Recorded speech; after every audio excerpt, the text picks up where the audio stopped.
Pretend you are my son's fiancée," whispered the Alpha King's mother to the most beautiful maiden in the entire kingdom. Prologue.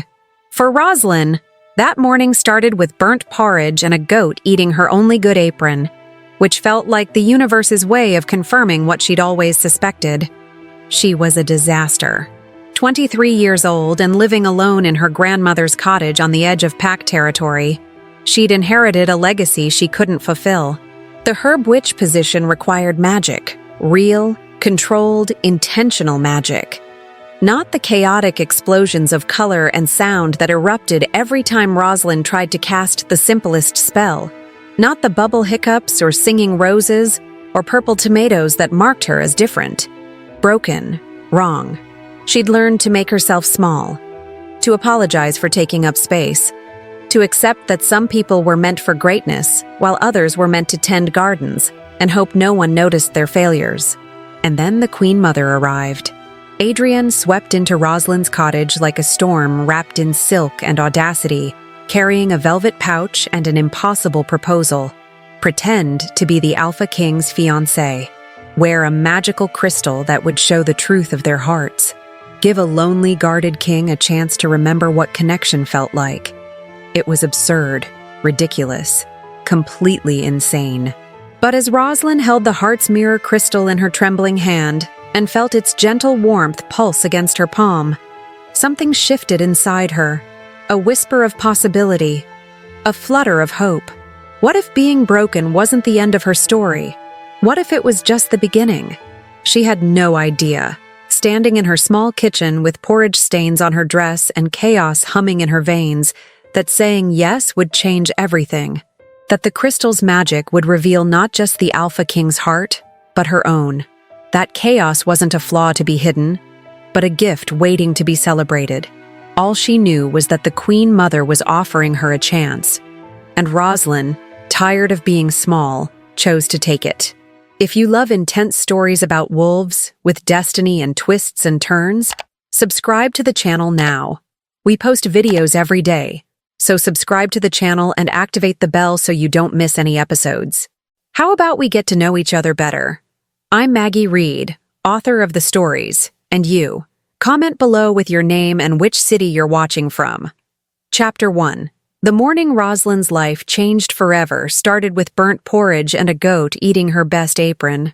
She'd been stirring the pot over the fire in the small cottage kitchen, lost in thought about the herb garden that desperately needed weeding, when the acrid smell of burning oats snapped her back to reality.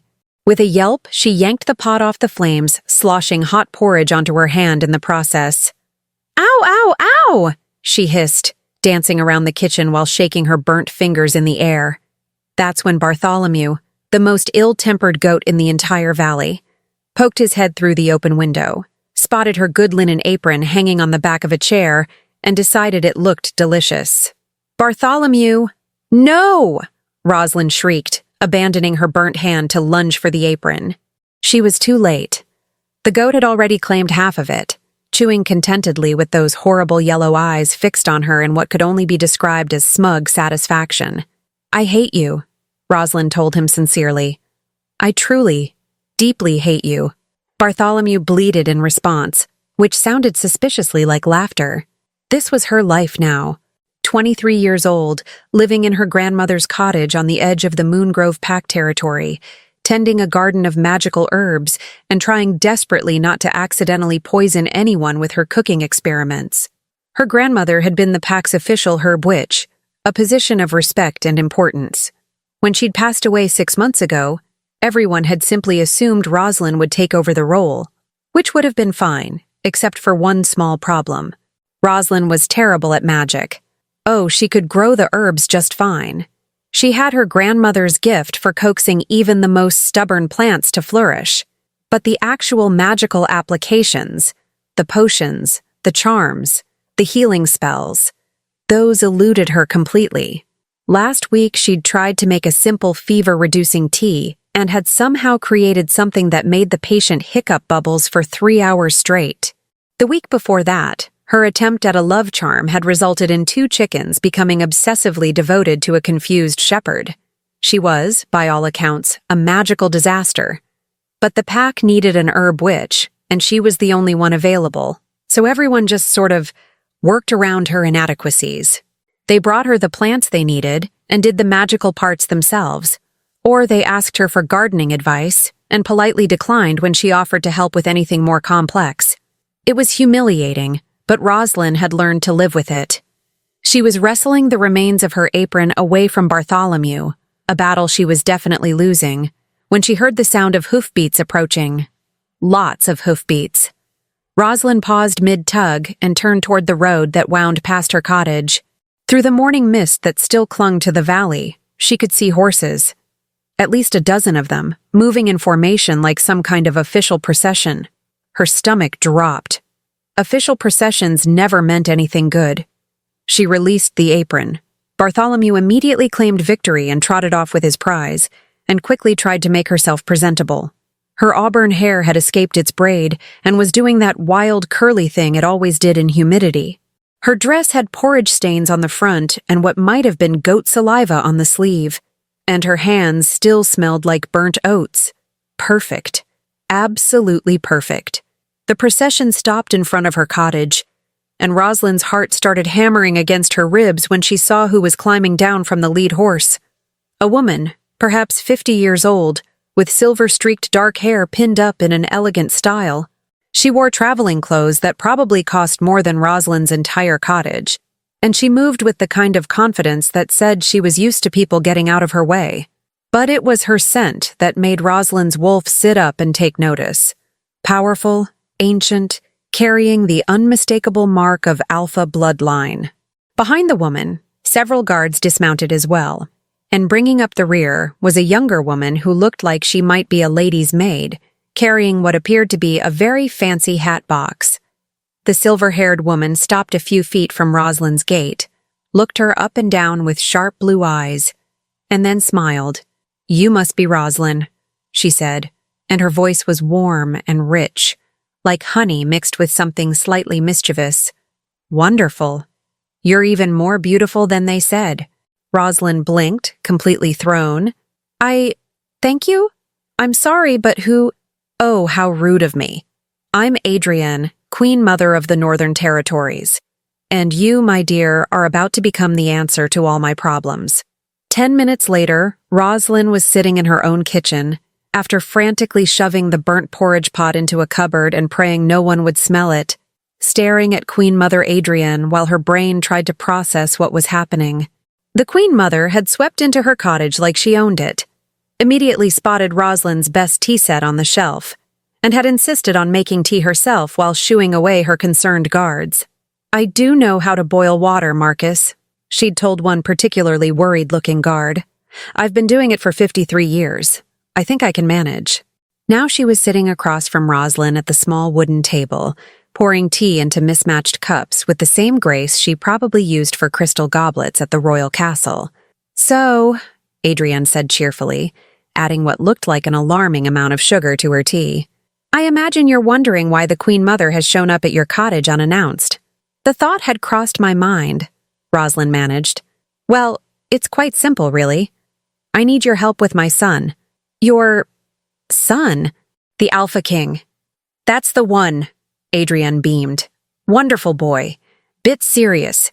Terrible at expressing emotions. Absolutely hopeless when it comes to anything resembling romance." Roslyn had absolutely no idea what to say to that. "You see?" Adrienne continued, stirring her tea with unnecessary vigor. "My son is 34 years old, incredibly powerful, generally beloved by the pack, and completely, utterly, devastatingly lonely." Something in the woman's voice softened on that last word, and Roslyn saw real pain flicker across her face. 3 years ago," Adrienne said quietly, "there was a woman, someone he loved deeply, but she wasn't who he thought she was. She'd been using him for information, and when he found out, it broke something in him." Roslyn's heart squeezed with unexpected sympathy. "Since then," Adrienne went on, her usual cheerfulness returning, but with an edge of determination, "he's refused to even consider finding a mate. Says he's fine alone. But I'm his mother, and I can see that he's not fine. He's miserable, He goes through the motions of ruling, but there's no joy in him anymore. I'm sorry, Roslyn said sincerely, but I still don't understand what this has to do with me. Adrienne set down her teacup and leaned forward, eyes sparkling with what could only be described as mischief. Here's what I need you to do, she said. I need you to pretend to be my son's fiancée. Roslyn choked on her tea. Just temporarily, Adrienne added quickly, reaching over to pat Roslyn's back while she coughed. Just for a few weeks, maybe a month. Just long enough to remind him what it feels like to have someone in his life. Roslyn wheezed. That's insane. Is it, though? Yes, completely insane. He'll never believe it. I'm a disaster. I burnt porridge this morning. A goat ate my apron. I can't do magic properly. I'm not someone an Alpha King would ever choose. Why not? Adrienne challenged. Because you're not nobility? Because you're charmingly imperfect? Roslyn, that's exactly why you're perfect. This doesn't make any sense. Let me explain. Adrienne settled back in her chair, and her expression turned serious. My son needs someone who's real. Someone who won't put on a performance for him. Someone who'll be honest and genuine and won't want anything from him except companionship. But I'd be lying to him, Roslyn pointed out. Pretending to be engaged. That's the opposite of honest. But here's the thing. You'd only be lying about how it started. Everything else would be real. The companionship, the friendship, the chance to actually know each other without all the pressure of formal courting. Roslyn shook her head. He'd hate me when he found out the truth. Actually, Adrienne said, pulling a small velvet pouch from her pocket. That's where this comes in. She opened the pouch and shook out what looked like a crystal pendant on a silver chain. The crystal was unusual. It seemed to shimmer between blue and gold, as if it couldn't quite decide what color it wanted to be. This, Adrienne said, holding it up to the light, is a very rare and very old piece of magic. It's called a heart's mirror. Despite her better judgment, Roslyn leaned closer, fascinated. The crystal was beautiful, and she could feel something emanating from it, a gentle warmth that made her wolf hum with interest. A heart's mirror, Adrienne explained, works on a very specific principle. When two people wear matching crystals and pledge themselves to each other, even in pretend, the crystals read their true hearts. If there's any genuine possibility of connection, any real compatibility, the crystals help bring it to the surface. I don't understand. It means, Adrienne said gently, that if you and my son wear these crystals and pretend to be engaged, the magic will help you both see if there's something real underneath the pretense. It's not a love spell. Those are terrible and unethical. It's more like a truth teller, a way to see past fear and hurt and walls. She pressed the crystal into Roslyn's hand. The moment it touched her skin, warmth bloomed up her arm. Not uncomfortable, just present.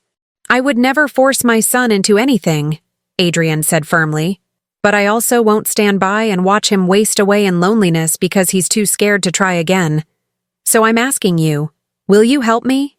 Will you wear this crystal, come to the castle, and give my son a chance to remember what connection feels like? Roslyn looked down at the crystal in her palm. It pulsed with soft light, like a tiny heartbeat. This was absolutely crazy. She should say no. She should send the Queen Mother and her wild plan back to wherever they came from and return to her quiet life of burnt porridge and vengeful goats. But then she thought about what Adrienne had said, about the Alpha King being lonely, about him going through the motions with no joy. She knew what that felt like. She'd been doing the same thing for months, pretending she was fine. Pretending she didn't miss her grandmother desperately.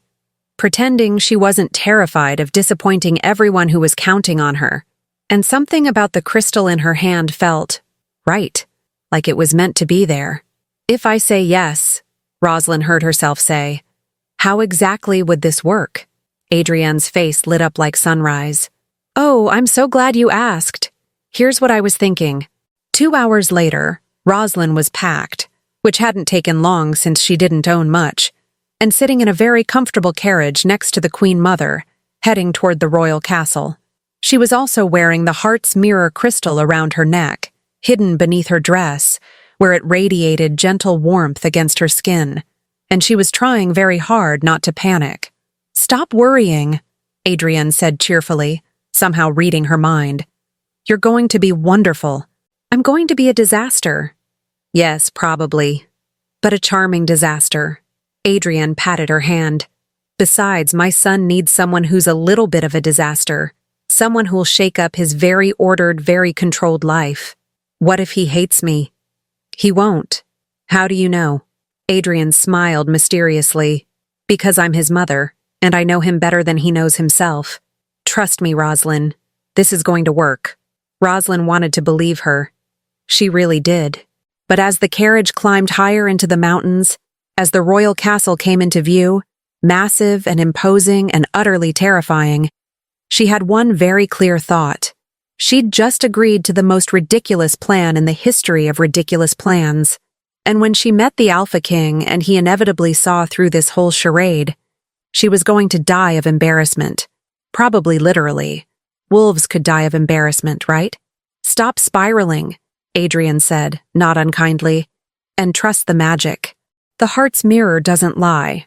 The crystal against Roslyn's chest pulsed warm in response, as if agreeing.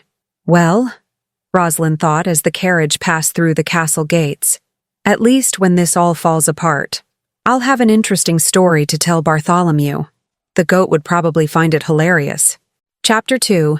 The Alpha King was in the middle of a very serious meeting about crop yields, which was about as exciting as it sounded, when his mother burst through the door with the kind of energy that always meant trouble. Elijah looked up from the agricultural reports spread across his desk and watched with resignation as Queen Mother Adrienne swept into his study, trailed by Marcus and several other guards, who all wore expressions of profound sympathy. "Mother," Elijah said carefully, "I'm in a meeting." "Yes, I can see that. How thrilling for you." Adrienne beamed at the 3-pack elders who'd been discussing grain storage for the past hour. "Gentlemen, I need to borrow my son for something far more important than wheat." Elder Tobias opened his mouth to protest, took one look at Adrienne's face, and wisely closed it again. "We can continue this later, Your Majesty," he said, gathering his papers with impressive speed. Within 30 seconds, the study was empty except for Elijah and his mother. Elijah set down the report he'd been holding and tried to prepare himself for whatever madness his mother had cooked up this time.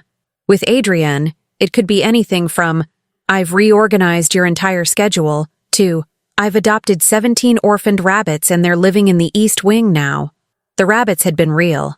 They'd been there for 3 months before she'd finally found them proper homes. "Mother," he said with the patience of someone who'd had 34 years to develop it, "what have you done? Why do you always assume I've done something?" "Experience." Adrienne laughed, bright and unrepentant, and settled herself in the chair across from his desk. "Fair enough. But this time I've done something wonderful. The rabbits were also wonderful, according to you. The rabbits were adorable and you know it. Stop deflecting." She leaned forward, and Elijah saw the shift in her expression, from playful to serious. "Elijah, darling, when was the last time you were happy?" The question hit him sideways, unexpected and uncomfortable. "I'm fine, Mother." "That's not what I asked." Elijah stood, moving to the window that overlooked the training grounds. Below he could see pack members sparring, living their lives, laughing with each other. Normal things that felt increasingly distant from his own existence. "I don't have time to be happy," he said finally. "I have a pack to run. You have a pack that runs quite well on its own, thanks to very competent advisors. What you don't have is a life." He turned to face her. "We've had this conversation before, and we'll keep having it until you actually listen." Adrienne stood as well, crossing to him. "Elijah, I'm not asking you to fall in love or find your fated mate or any of that. I'm just asking you to try, to let someone in, to give yourself a chance at companionship." "I tried that," Elijah said, and he couldn't quite keep the bitterness out of his voice. "Remember how that ended?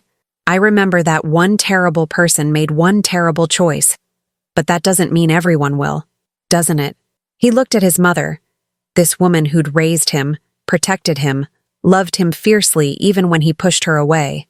"You know what it's like for me. Everyone wants something. The title, the power, the connection. No one just wants me. I know someone who would. Elijah's wolf perked up with interest, which was unusual enough that it made him pause. Mother, what did you do? I found you a fiancé. The words hung in the air like a bomb that hadn't quite exploded yet. You what? Now, before you get angry, too late. Just hear me out. She's perfect, Elijah.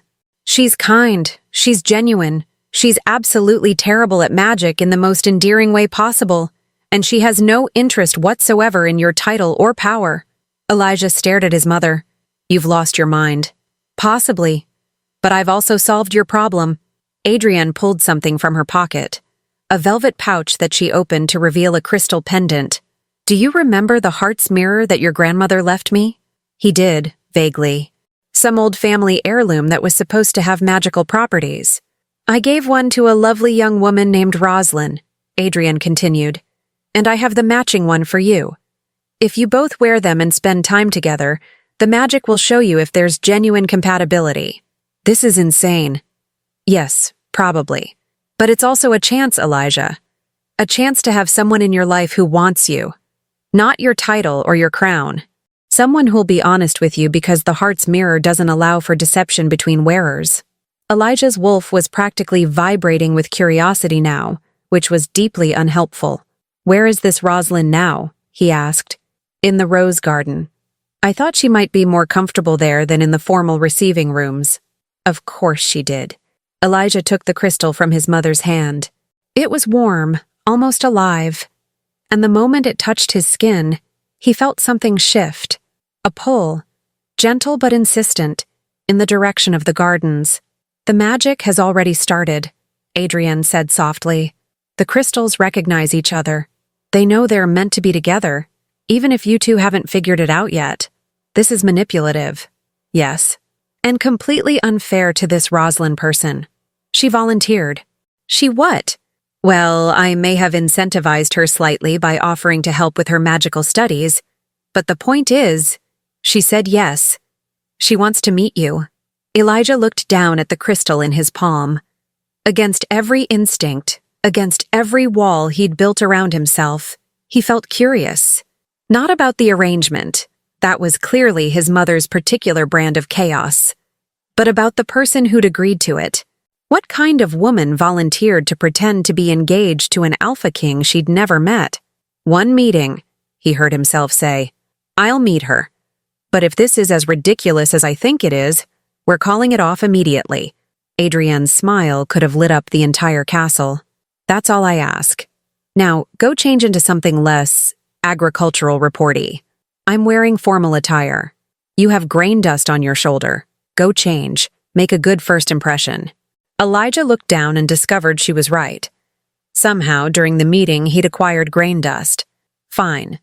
But Mother, if this blows up in our faces, it won't. You don't know that. I'm your mother. I know everything. Roslyn was absolutely, completely, 100% panicking. She'd been trying to calm herself by examining the roses in the castle garden, which were, admittedly, spectacular, but it wasn't working. Her heart was hammering, her palms were sweating, and the heart's mirror crystal against her chest kept pulsing with warmth that felt almost like encouragement. You can do this, she whispered to herself. It's fine. He's just a king. A very powerful, very intimidating king who's going to see right through this charade and probably have you thrown out of the castle. But other than that, totally fine. Talking to yourself is usually a bad sign. Roslyn spun around so fast she nearly tripped over her own feet. Standing on the garden path behind her was a man who could only be the Alpha King. He was tall, impressively so, with dark hair that fell to his shoulders and eyes that were such a bright amber, they almost seemed to glow in the afternoon sunlight. He was built like a warrior, all broad shoulders and controlled strength, but there was something in his face that surprised her. He looked kind. Guarded and wary, yes, but underneath that, genuinely kind. Also, he had grain dust on his shoulder, which was oddly humanizing. Your Majesty, Roslyn managed, dropping into what she hoped was an acceptable curtsy. I'm so sorry, I was just... The roses are beautiful and I was nervous and I talk to myself when I'm nervous. which I'm sure you don't need to know. But apparently I'm telling you anyway because I can't stop talking. Breathe, the Alpha King said, and there was the hint of a smile at the corner of his mouth. Please breathe before you pass out in my garden. Roslyn sucked in air and tried to get her racing thoughts under control. I'm Elijah, he said, which surprised her. She'd expected him to use his title, to maintain distance. And you're Roslyn. Yes, hi. Hello? I'm Roslyn, which you just said, because you already know that. She wanted to sink into the ground and disappear. I'm making a terrible first impression, aren't I? Actually, Elijah said, stepping closer, you're making an honest one, which is rarer than you might think. The crystal around Roslyn's neck pulsed warm, and she saw Elijah's hand go to his own chest, where she assumed he was wearing the matching crystal. You feel that too? She asked. Yes. The heart's mirror, according to my mother, who, I should warn you, is absolutely insane. I like her. Most people do. It's part of her diabolical charm. Elijah gestured to a nearby bench. Would you like to sit? We should probably talk about this situation. They sat, and for a moment, there was awkward silence. Roslyn tried to think of something intelligent to say and came up completely blank. It was Elijah who broke the silence. My mother says you're terrible at magic. Roslyn's face flamed. She told you that? She meant it as a compliment, I think.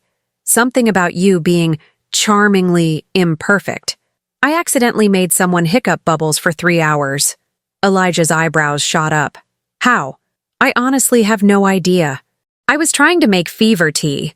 It should have been simple, but instead, she gestured helplessly. Bubbles. To her surprise, Elijah laughed. It was a rusty sound, like he didn't do it often, but genuine. That's actually impressive in its own way, he said. Bubble hiccups probably require more magical complexity than fever tea. That's what your mother said, but I can't control it, which makes it useless. Or entertaining. Roslyn looked at him and found him smiling. A real smile that transformed his entire face. You're not what I expected, she admitted. What did you expect? Someone scarier, more kingly. I can be kingly if you'd like. I have a whole intimidating face I practice in the mirror. Please don't. This is already terrifying enough. The crystal pulsed again, warmer this time, and Roslyn felt something odd, a sense of calm that definitely wasn't coming from her own nervous system. Is the crystal doing that? She asked. Making me feel less panicky? I think so. I feel it too. Your nervousness, but also I don't know how to describe it. Your determination? I'm determined not to completely humiliate myself. How's that going? Poorly, but I'm still trying. Elijah laughed again, and Roslyn felt something warm bloom in her chest that had nothing to do with magic. So, Elijah said, turning slightly to face her more directly, my mother explained her ridiculous plan to you? The pretend engagement that's supposed to help you remember what connection feels like while the magic shows us if we're actually compatible? That's the one. She explained it. And you agreed to this? Roslyn hesitated, then decided honesty was probably her best option. She offered to help me with my magical training, and also, she talked about you being lonely, and I know what that feels like. So yes, I agreed. Elijah was quiet for a long moment, studying her with those amber eyes. You're either very kind or very foolish, he said finally. Probably both. Well, at least you're honest about it. He pulled the crystal out from beneath his shirt, identical to hers, pulsing with the same gentle light. I told my mother I'd give this one meeting, but I think maybe we should give it more than that. Roslyn's heart skipped. You do? The heart's mirror is old magic, powerful magic. If my grandmother trusted it enough to pass it down, there must be something to it. He looked at the crystal, then back at her. And I'll admit, I'm curious about the magic and about you. I'm really not that interesting. You accidentally created bubble hiccups. You're definitely interesting. The crystal pulsed again, and this time Roslyn felt something new. Amusement, warm and genuine, that she was absolutely certain was coming from Elijah.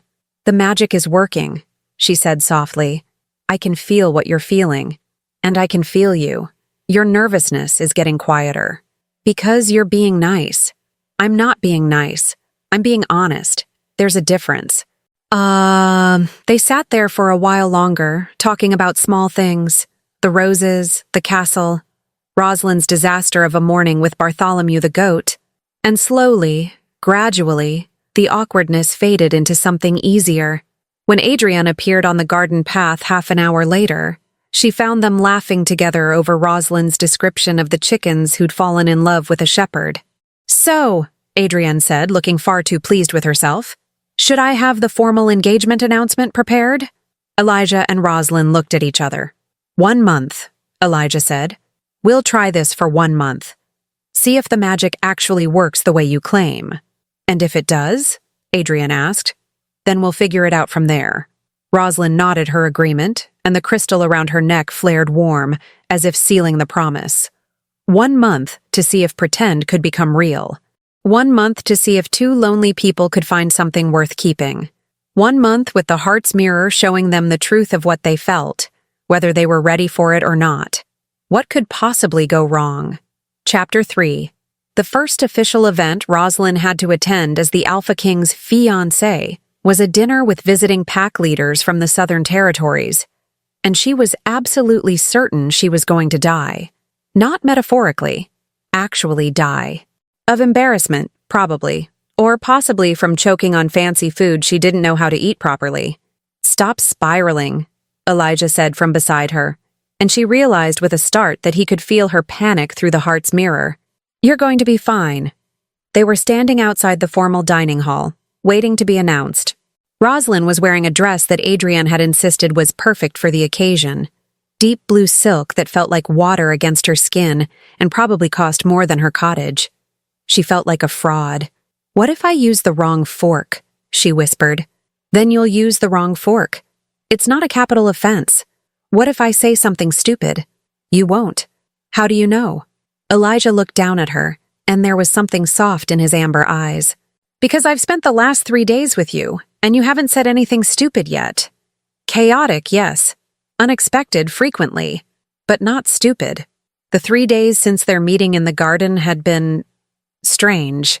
Good strange, but definitely strange. Adrian had set them up in adjoining suites, which meant they shared a sitting room between their bedrooms. Every morning, they had breakfast together. Every afternoon, Elijah would finish his duties and find Roslyn, usually in the conservatory, where she'd taken over a corner for her magical experiments. Yesterday, she'd been trying to create a simple growth charm for the roses and had somehow made them sing, actual singing, in 3-part harmony. Elijah had laughed so hard he'd had to sit down, and through it all, the heart's mirror had been working its magic. Roslyn could feel him now, his calm presence like an anchor against her storm of nerves, and she knew he could feel her too, because sometimes he'd show up exactly when she needed company without her having to ask. It was intimate in a way she hadn't expected, knowing someone's emotional truth, feeling what they felt. The magic didn't let them hide from each other, which was terrifying and wonderful in equal measure. "Ready?" Elijah asked, offering his arm. Roslyn took it, feeling the solid warmth of him beneath the formal jacket he wore. "As ready as I'll ever be." The doors opened, and a servant announced them. His Majesty, Alpha King Elijah, and his betrothed, Lady Roslyn. The dining hall went quiet as they entered. Roslyn tried not to look at the sea of faces staring at them, tried not to notice the calculating expressions, the curiosity, the barely concealed skepticism. Instead, she focused on walking without tripping, on keeping her head up, on not accidentally embarrassing Elijah in front of these important people. They took their seats at the head of the table, Elijah at the center, Roslyn to his right. The moment they sat, conversation resumed, though Roslyn could feel eyes still tracking her every move. "You're doing great," Elijah murmured, too low for anyone else to hear. "I haven't done anything yet." "Exactly. You haven't run screaming from the room." "That's already better than some formal dinners I've attended." Roslyn bit back a nervous laugh as servants began bringing out the first course, something that looked like soup but was too fancy to be called something as simple as soup. She watched Elijah pick up his spoon and copied his movements exactly. The soup was delicious. That was something, at least. Across the table, one of the visiting pack leaders, a woman with steel-gray hair and sharp eyes, was watching Roslyn with undisguised interest. "Lady Roslyn," she said, her voice carrying across the table. "I don't believe we've had the pleasure of meeting before. Which pack are you from?" Here it was. The interrogation she'd been dreading. "Moongrove Pack, lady." Roslyn trailed off, realizing she had no idea who this woman was. "Alpha Vera of the Silverstream Pack," the woman supplied. "Moongrove, you said? I'm not familiar with that territory." "It's small," Roslyn said, trying to keep her voice steady. "On the edge of the Northern Territories. My grandmother was the pack's herb witch. And you're following in her footsteps?" "Trying to. Though not very successfully, I'm afraid." That earned a few chuckles around the table, which Roslyn took as a good sign. "She's being modest," Elijah said, and Roslyn felt a pulse of warmth through the crystal. Pride, she realized. He was proud of her. Roslyn has a remarkable gift with plants. The castle conservatory has never looked better. "How diplomatic," Alpha Vera said with a knowing smile. "And how did you two meet?" Roslyn and Elijah had practiced this answer. Adrian had insisted they needed a story that was close enough to the truth that they wouldn't forget the details. "My mother introduced us," Elijah said smoothly. "She'd heard about Roslyn's work with herbs and thought we should meet." "And it was love at first sight?" another pack leader asked, his tone slightly mocking. "It was chaos at first sight," Roslyn said before she could stop herself. "I was in the middle of a magical disaster involving singing roses, and Elijah walked in and just laughed." She felt Elijah's surprise through the crystal, followed by amusement. "Singing roses?" Alpha Vera leaned forward with interest. "That sounds delightful." "It was bizarre," Elijah said, picking up the thread, "but also charming. Roslyn doesn't do things the conventional way, which I find refreshing." The crystal pulsed warm, and Roslyn knew he meant it. That wasn't part of their practiced story. That was truth. "How unconventional," Alpha Vera said, but she was smiling now. "Well, I suppose that's fitting for the Northern Territories. You've always done things your own way." The conversation moved on to other topics. Trade agreements, territorial boundaries, crop yields. Roslyn focused on eating carefully and trying not to draw more attention to herself. She was doing reasonably well until dessert arrived. Some kind of elaborate pastry that looked like it might collapse if she breathed on it wrong. "Just pick it up with your hands," Elijah murmured. "That's what it's meant for." "Really?" "Really." Roslyn picked up the pastry and took a bite. It was spectacular. Layers of honey and nuts and something else she couldn't identify, but that tasted like heaven. "Good?" Elijah asked, and she could hear the smile in his voice. "Amazing. You have honey on your nose." "I what?" Before she could panic, Elijah reached over with his napkin and gently wiped it away. The gesture was casual, domestic, the kind of thing an actual couple would do without thinking. And the dining hall went absolutely silent. Roslyn froze, suddenly aware that everyone was staring at them again. But this time, the expressions were different, softer, more approving. Alpha Vera actually smiled. "Well," she said warmly, "I think we can all see that this is a genuine match. There's nothing quite like seeing the fierce Alpha King turn gentle for someone he cares about." Roslyn felt heat creep up her neck, but through the crystal, she also felt Elijah's embarrassment mixed with something warmer. He did care. Maybe not love yet. It was far too soon for that. But genuine affection. The kind that the heart's mirror was apparently making impossible to hide. The rest of the dinner passed more easily. People seemed satisfied that the relationship was real, and the questions became more casual, more friendly. When it finally ended and they could escape back to their rooms, Roslyn collapsed onto the sofa in their shared sitting room with a dramatic sigh. "I survived," she announced.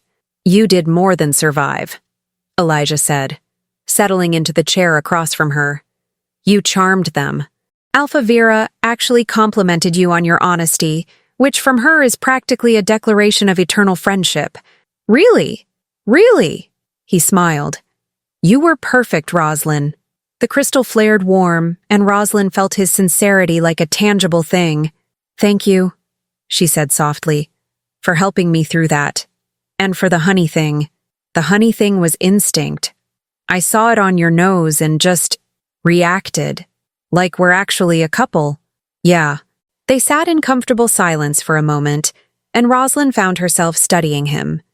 In the 3 days they'd spent together, she'd learned so much about him. That he was kind beneath the stern exterior, that he had a dry sense of humor that made her laugh, that he genuinely cared about his pack and took his responsibilities seriously, that he was lonely in a way that broke her heart. "Can I ask you something?" she said. "Always. Your mother mentioned someone. 3 years ago.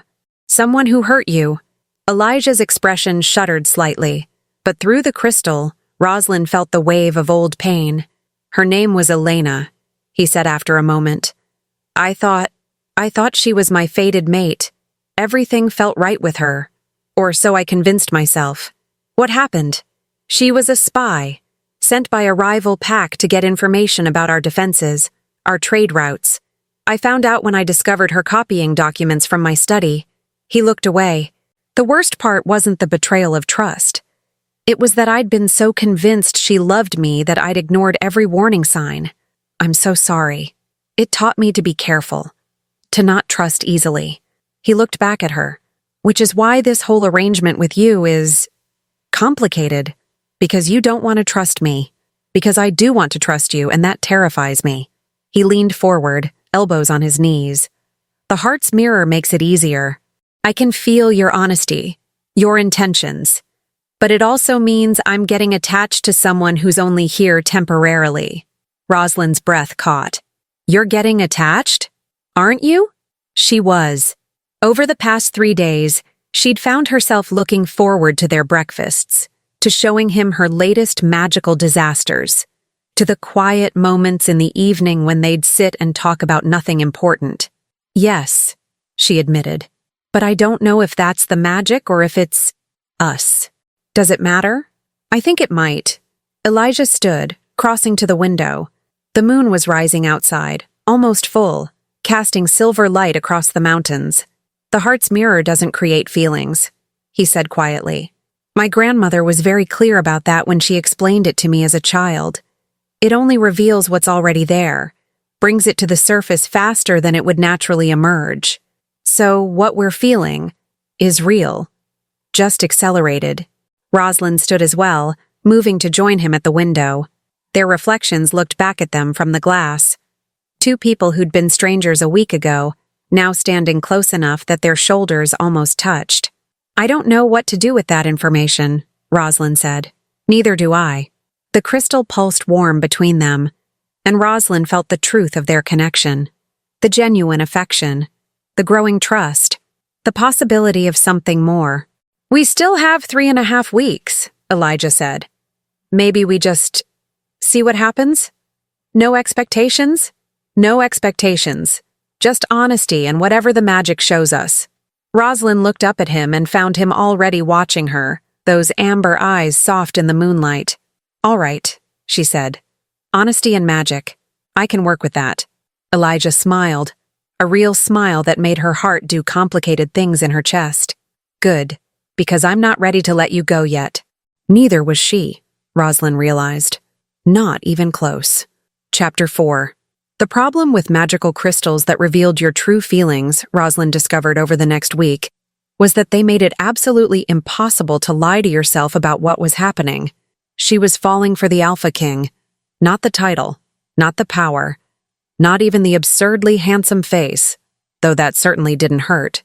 No, she was falling for Elijah, the man who made terrible jokes when he was nervous, who had a secret sweet tooth he tried to hide from everyone, and who'd spent an entire afternoon helping her figure out why her growth spell kept making plants shrink instead. It was becoming a problem. You're thinking very loudly, Elijah said from across the conservatory, where he was supposedly reviewing reports but had actually been watching her for the past 10 minutes. Roslyn looked up from the herb bed she'd been pretending to weed. I wasn't thinking anything. The crystal says you're lying. The crystal is a tattletale. Elijah laughed and set aside his papers, crossing the space between them with those long strides that made her heart do stupid, fluttery things. Over the past week, she'd learned that he moved like a predator, graceful and controlled, but never in a way that felt threatening, just aware. "What are you really thinking about?" he asked, settling onto the bench next to where she knelt in the dirt. Roslyn sat back on her heels, considering how much truth to share. The heart's mirror made lying difficult, but omission was still technically possible if you were careful. "I was thinking," she said slowly, "that this arrangement is getting complicated. Because we're actually enjoying each other's company? Because I keep forgetting it's temporary." The crystal pulsed warm, carrying Elijah's reaction. Surprise, pleasure, and underneath it all, relief. "I keep forgetting too," he admitted quietly. They sat in silence for a moment, surrounded by the green, growing things that Roslyn loved and the late afternoon sunlight streaming through the glass walls. "My mother asked me this morning when we're planning the official engagement ceremony," Elijah said eventually. Roslyn's stomach dropped. "What did you tell her?" "That we're still figuring things out. But she's getting impatient. She wants to show you off to the entire kingdom." "That sounds terrifying." "It would be. Lots of formal ceremonies, public appearances, people asking invasive questions about our future plans." He paused. "Unless we tell her the truth. That we're just pretending? That we started by pretending, but now we're not sure what we're doing." The honesty of it hit Roslyn square in the chest, because that was exactly what was happening. They'd started with a charade, but somewhere between burnt breakfast attempts and late-night conversations and the constant gentle presence of the heart's mirror showing them each other's truths, it had become something real. "What do you want to do?" she asked. Elijah looked at her, and there was something vulnerable in his amber eyes. "Honestly, I want to keep you. Not as a temporary arrangement or a solution to my mother's matchmaking. Just as you. As someone in my life who makes me laugh and doesn't want anything from me except companionship." "I want that too," Roslyn whispered. But I'm scared. What if the magic is making us feel things that aren't really there? What if when the crystal comes off, we realize we don't actually fit?" "The heart's mirror doesn't create feelings," Elijah reminded her. "It only reveals them." "I know, but still." Elijah reached out and gently tucked a strand of hair behind her ear. The gesture was tender, casual, and it made Roslyn's breath catch. "How about this?" he said. "Let's try something. Take off the crystal for an hour. I'll take off mine. We'll spend time apart, see how we feel without the magic connecting us." It was a terrifying suggestion and a brilliant one all at once. "Okay," Roslyn agreed. "When?" "Now. Right now, before I lose my nerve." They stood together, and with slightly shaking fingers, Roslyn unclasped the chain around her neck. The moment the heart's mirror left her skin, she felt the loss, like someone had turned down the volume on her emotions, muting the constant gentle awareness of Elijah's presence. Elijah removed his own crystal, and she saw him flinch slightly at the disconnection. "1 hour?" he said. "Meet back here?" 1 hour. The hour was torture. Roslyn tried to distract herself by working in the conservatory, by reading in her room, by literally anything that would keep her mind occupied. It didn't work. Without the crystal's connection, she felt incomplete. Not in a magical way, but in the way you missed someone important when they were gone. She found herself wondering what Elijah was doing, whether he was thinking about her, whether he missed the connection too. She caught herself walking toward his study 3 times before forcing herself to turn around. When the hour was finally up, she practically ran back to the conservatory. Elijah was already there, pacing in front of the herb beds like a caged wolf. The moment he saw her, relief flooded his face. "That was the longest hour of my life," he said. "Same. I kept starting to walk to your study. I almost went to your room twice." They stared at each other across the space of the conservatory, and Roslyn felt her heart hammering against her ribs. "I missed you," she said. "Without the magic, without any mystical connection, I just missed you. I missed you too." Elijah crossed to her in 3 long strides. "And I realized something. The crystal isn't creating what I feel. It's just making it easier to recognize. What do you feel? Like I want you to stay. Not for a month or 6 months or whatever arbitrary timeline my mother set. Just stay. Roslyn's eyes burned with unexpected tears. As what? Your pretend fiancé? As my real one. If you want that. The words hung in the air between them, huge and terrifying and wonderful. Elijah, I know it's fast. I know we've only known each other for a week, but the heart doesn't care about timelines, Roslyn. And mine is telling me that you're important, that you're someone worth keeping. Through the blur of tears, Roslyn saw him pull out the heart's mirror crystal from his pocket. She reached for her own, still clutched in her hand. Put it back on, Elijah said softly. Let me feel what you're feeling. Let the magic show me the truth. With trembling fingers, Roslyn fastened the chain around her neck. The moment the crystal touched her skin, the connection roared back to life. Stronger than before, like it had been waiting impatiently for them to reconnect. And through it, Elijah would feel everything. Her fear, her hope, her growing love for this man who'd somehow become essential in just 7 days. I feel it, Elijah breathed. Roslyn, I feel what you're feeling, and it's terrifying? Perfect. He cupped her face in his hands, thumbs brushing away the tears on her cheeks. You're perfect, chaotic and honest and so perfectly yourself. And I don't want to lose that. I don't want to lose you either. Then don't. Stay. Be my real fiancé. We'll figure out the rest as we go. Roslyn looked up at him. This alpha king who'd let her see past the crown to the lonely man underneath. Who'd laughed at her magical disasters. Who'd made her feel safe enough to be completely, messily herself. Yes, she said. Yes, I'll stay. The smile that broke across Elijah's face was like sunrise, brilliant and warm and transforming everything. And then, their lips met. It was a soft touch at first, a silent question. Roslyn answered without hesitation, wrapping her arms around him in an embrace as she kissed him back, letting all her feelings, relief, hope, joy, flow freely between them. The heart's mirror flared warm between them, and through it, Roslyn felt the echo of his emotions, joy, relief, affection, and something deeper that might be the beginning of love. When they finally broke apart, both breathing hard, Elijah pressed his forehead against hers.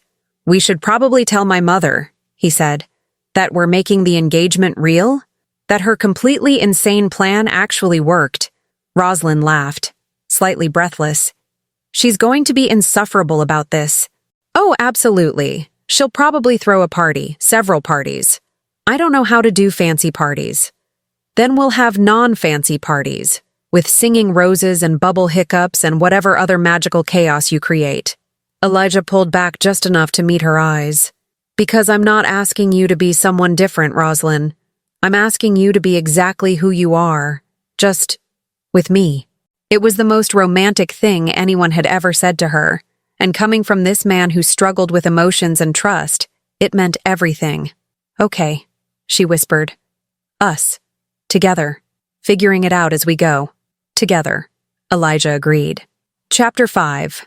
Queen Mother Adrienne took the news exactly as expected, with triumphant glee and immediate plans for no fewer than 3 celebratory events. I knew it, she crowed, pulling both Roslyn and Elijah into an enthusiastic hug. I knew the heart's mirror would work. My mother's magic never fails. Mother, Elijah said with exaggerated patience, you could try to be subtle about your matchmaking success. Why would I do that? This is my greatest achievement. Well, besides raising you, obviously. But this is a close second. Roslyn couldn't help but laugh. Over the past week, she'd grown genuinely fond of Adrienne, who treated her like a daughter rather than a pawn. So, Adrienne said, releasing them and immediately pulling out what appeared to be pre-written lists. I'm thinking we announce the real engagement at the Harvest Moon Festival next week. It's the biggest celebration of the year. Everyone will be there and— No, Elijah interrupted. Adrienne blinked. No? No grand announcements, no spectacle. We'll tell people as it comes up naturally, but I'm not putting Roslyn through a formal ceremony in front of the entire kingdom. Not yet. Roslyn felt warmth bloom in her chest at his protectiveness. "But darling," Adrian protested, "the pack needs to know their future queen. The pack can get to know her gradually, without pressure, without turning her into a spectacle." Elijah's voice was firm but not unkind. "Mother, I appreciate everything you've done. But from here on, we're doing this our way." Adrian studied her son for a long moment, then smiled. "You really do love her." Elijah paused, glancing at Roslyn. "It's early for that word."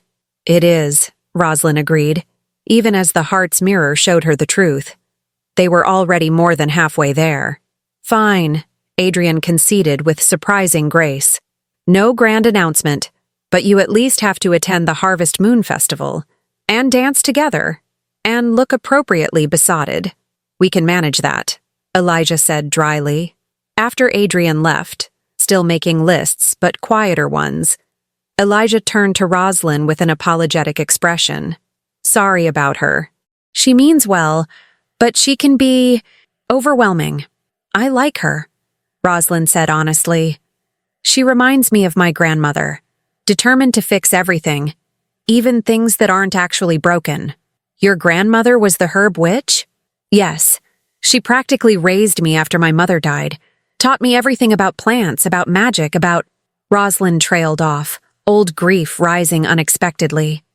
Through the crystal, Elijah felt it immediately. He pulled her into a gentle embrace, just holding her until the wave passed. "Tell me about her," he said softly. So Roslyn did.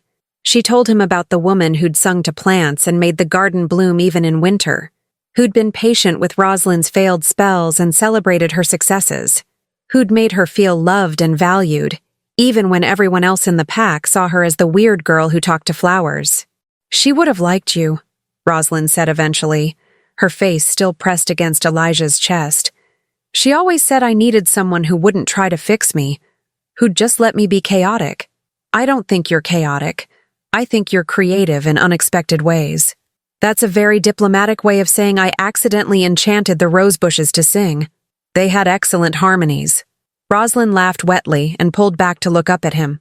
"How are you so perfect?" "I'm not. I'm controlling and overprotective and terrible at sharing my feelings. The heart's mirror helps with that last one." "It does," Elijah agreed, "though I'm still getting used to not being able to hide what I'm feeling." "Is it awful? Having me in your head all the time?" "No." His expression softened. "It's actually nice, knowing I don't have to explain myself, that you'll just understand." The crystal pulsed warm between them, confirming the truth of his words. Over the next few days, they fell into a comfortable rhythm. Mornings in the conservatory, where Roslyn continued her magical experiments with Elijah as her amused assistant. Afternoons where Elijah taught her about running the pack, not because she needed to know, but because he wanted to share that part of his life with her. Evenings were Roslyn's favorite. They'd sit in their shared sitting room, sometimes talking, sometimes just existing in comfortable silence while reading or working on their own projects. The heart's mirror kept them connected, a gentle awareness of each other's presence that felt like coming home. It was during one of these quiet evenings that Roslyn finally worked up the courage to ask about something that had been nagging at her. "Elijah, can I ask you something about Elena?" She felt his surprise through the crystal, followed by wary tension. "You can ask me anything," he said carefully. "Did you love her?" Elijah set aside the book he'd been reading and turned to face her fully. "I thought I did, but looking back now, I don't think it was love. I think it was loneliness. She paid attention to me, seemed to understand me, and I was so desperate for that connection that I convinced myself it was fate. And now? With me? Now I know the difference." He reached for her hand, threading their fingers together. "With Elena, I was always performing, always trying to be what I thought she wanted. With you, I can just be. And the crystal shows me that you like me anyway, chaos and control issues and all." Roslyn squeezed his hand. "I'm more than like you. I know. I can feel it." He smiled. "Which is still the strangest and most wonderful thing about this magic. No guessing, no second guessing. Just truth. Do you think we'd have found each other without it? Without your mother's interference? Honestly, probably not. I'd have stayed locked in my study, you'd have stayed in your cottage, and we both would have been lonely. Elijah pulled her closer. So, as much as I hate to admit it, my mother was right. Sometimes we need someone to push us toward what we actually need. The Harvest Moon Festival arrived faster than Roslyn expected, and with it came her first real test as Elijah's acknowledged fiancée. The festival was held in the main courtyard of the castle, which had been transformed with thousands of lanterns, long tables laden with food, and a raised platform for dancing. Pack members from all over the Northern Territories had traveled to attend, and the air hummed with excitement and magic. Roslyn stood at the edge of the courtyard, trying not to panic, while Elijah finished greeting some late arrivals. "You look beautiful," a familiar voice said behind her. She turned to find Adrienne, resplendent in deep purple silk. "I look terrified," Roslyn corrected. "That too, but the dress helps." Adrienne had insisted on providing Roslyn's festival attire, a gown of midnight blue that seemed to capture starlight in its folds. "Are you ready?" "No." "Good. You're honest." "That's what this pack needs. Someone honest." Adrienne squeezed her arm. "Just be yourself, dear. That's all my son wants. And if anyone gives you trouble, remember that you're under the protection of the Alpha King. They'd be fools to challenge that." Before Roslyn could respond, Elijah appeared at her side, and her breath caught. He was wearing formal attire, dark jacket embroidered with silver thread, making his amber eyes seem to glow in the lantern light. He looked every inch the Alpha King, powerful and commanding. But when he looked at her, his expression softened into something private and warm. "Dance with me?" he asked, offering his hand. Roslyn took it, and the heart's mirror pulsed with his affection and pride. He led her to the dance floor as music began to play, something traditional, with drums and strings that made her wolf hum with recognition. "I should warn you," Roslyn said as Elijah pulled her into dancing position. "I'm not very good at this. Then we'll be terrible together." But they weren't terrible. Elijah led with confident grace, and Roslyn found herself following naturally, her body instinctively matching his movements. Around them, other couples joined the dance, but Roslyn barely noticed. All her attention was focused on Elijah, the warmth of his hand at her waist, the way he looked at her like she was the only person in the courtyard, the feeling of rightness that pulsed through the crystal with every step. "Everyone's watching us," she murmured. "Let them watch. Aren't you worried about what they think?" "No." Elijah spun her gently, then pulled her back against him. "I'm exactly where I want to be, with exactly who I want to be with. Their opinions don't change that." The song shifted to something slower, and Elijah drew her closer, close enough that she could feel the steady beat of his heart, could smell the cedar and winter scent that was uniquely him. "I love you," he said quietly. And through the crystal, she felt the truth of it, deep and certain and overwhelming. Roslyn's eyes burned with happy tears. "I love you too. I know. I can feel it. But I wanted to say it out loud anyway." They swayed together under the lantern light, wrapped in music and magic, and the knowledge that they'd found something rare, something worth keeping. And when the dance ended and the pack erupted in cheers, Elijah kissed her in front of everyone, claiming her as his in the most public way possible. Roslyn kissed him back and didn't care who was watching, because this was real. This was theirs, and the heart's mirror, glowing warm between them, confirmed what they both already knew. They'd found home in each other. Chapter 6. The problem with falling in love with someone while wearing a magical crystal that broadcast your emotions, Roslyn discovered, was that privacy became somewhat complicated. It was 2 weeks after the Harvest Moon Festival, and she was in the conservatory attempting to create a simple rain charm for the herb garden. The spell required concentration, careful measurement of ingredients, and absolute calm. What she had instead was a fluttering stomach, racing heart, and a head full of very distracting thoughts about the Alpha King, who was, unfortunately for her concentration, currently standing in the doorway, watching her with an expression that suggested he knew exactly what she was thinking. "You're doing it again," Elijah said, his voice carrying that warm amusement that always made her insides turn to jelly. "Doing what?" Roslyn asked innocently, even though the heart's mirror was absolutely betraying her. "Thinking about me instead of your spell work. The crystal is practically vibrating." "That's very presumptuous." "Maybe I'm thinking about gardening." "Roslyn, I can feel exactly what you're thinking about, and it's definitely not gardening." Her face flamed, and she nearly knocked over the bowl of rainwater she'd been carefully preparing. "That's not fair. The crystal should have privacy settings." Elijah laughed and crossed the conservatory to where she stood surrounded by scattered herbs and half-written spell notes. "You're adorable when you're flustered." "I'm not flustered. I'm focused."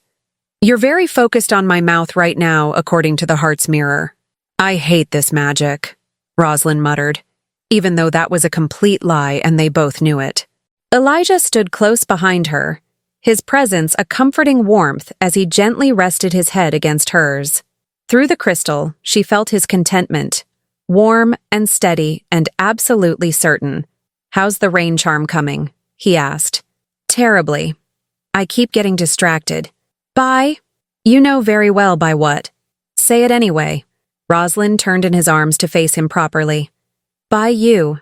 By the fact that you're standing there looking unfairly handsome while I'm trying to make it rain indoors, which is already difficult enough without—" She trailed off as Elijah leaned down and kissed her, soft and sweet and absolutely derailing any remaining magical focus she might have had. When he pulled back, he was grinning. "Sorry. You were saying? You're impossible. You love me anyway." "Unfortunately, yes." The rain charm predictably exploded. Not violently. Roslyn's magical disasters were rarely dangerous, just chaotic. But suddenly, the entire conservatory was filled with a gentle misting rain that smelled like lavender and made rainbow light dance through the glass ceiling. Elijah looked up at the indoor rain, then down at Roslyn, who was already anticipating his reaction. "I was going for a targeted watering spell," she said defensively. "For the herb beds. Not this. This is beautiful. This is a disaster." "It's a beautiful disaster." Elijah caught a handful of the mist and watched it sparkle in his palm. "And it smells amazing. What did you put in it?" "Just the standard rain charm ingredients, plus some lavender for—" "I don't actually know why I added lavender. It felt right at the time." "Your instincts are interesting. That's one word for them." They stood in the lavender-scented rain, and Roslyn felt the moment shift through the crystal, from playful to something deeper. Elijah's emotions wrapped around hers like a warm blanket, and she felt the depth of his affection, his certainty about them, his hope for their future. "I talked to the council yesterday," Elijah said quietly. Roslyn's stomach tightened. "About?" "About making our engagement official, not just to the pack, but legally, with formal documentation and ceremony." "Oh, they want to meet you first, formally, to ensure you understand what being queen will mean." Roslyn had been trying very hard not to think about that part. Being Elijah's fiancée in private was one thing. Wonderful, actually, filled with laughter and late-night conversations and the comfortable intimacy of two people learning each other. But being queen? That was terrifying. "I can feel you panicking," Elijah said gently. "I'm not panicking. Your heart rate just spiked and the crystal is broadcasting pure terror." "Okay, fine. I'm panicking a little." Elijah guided her to the bench that sat among the herbs and pulled her down next to him. The lavender rain continued to fall around them, creating a private bubble of mist and magic. "Talk to me," he said. "What are you afraid of?" Roslyn took a shaky breath. "I'm afraid I'll disappoint them. The council, the pack, you? I'm just a gardener who's terrible at magic.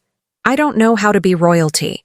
You don't need to know how to be royalty. You just need to be yourself." "That's what everyone keeps saying, but what if myself isn't enough?"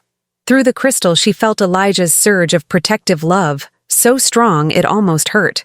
"You are more than enough," he said firmly.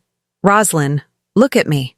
She did, meeting those amber eyes that had become so familiar, so dear. "In the 3 weeks since you've been here," Elijah continued, "you've made the conservatory beautiful, helped 3 pack members with their garden problems, accidentally created singing roses that now draw visitors from across the territory, and made me laugh more than I have in 3 years combined. You're kind, honest, creative, and exactly what this pack needs. But I can't do magic properly. You do magic differently. That's not the same as doing it wrong. He gestured to the lavender rain still falling around them. This is beautiful and unexpected and uniquely you. That's perfect. The council won't think so. The council, Elijah said with a slight smile, answers to me. And I've already made it clear that you're non-negotiable. They can either accept you as you are, or they can find new positions elsewhere. Roslyn's eyes widened. You didn't. I absolutely did. You're going to be my queen, Roslyn. That's decided. The only question is whether the council wants to support that or fight it. And trust me, they're smart enough not to fight it. The fierce protectiveness in his voice, in the emotions flooding through the crystal, made Roslyn's throat tight with love. When do they want to meet me? She asked. Tomorrow afternoon. But it's just a formality. A chance for them to ask questions and for you to understand what resources you'll have available. Resources? Advisors, teachers, staff, whatever you need to feel comfortable in your role. Elijah tucked a strand of wet hair behind her ear. The lavender rain had soaked them both by now. You won't be doing this alone, Roslyn. I'll be right beside you. Always. The crystal pulsed with the truth of that promise. Okay, Roslyn said. Tomorrow. I can do this. You can absolutely do this. And if I accidentally make it rain in the council chambers, then we'll call it an artistic choice and move on. Roslyn laughed despite her nerves, and Elijah pulled her close, pressing a kiss to her damp forehead. I love you, he murmured. Chaos, rain spells, bubble hiccups, and all.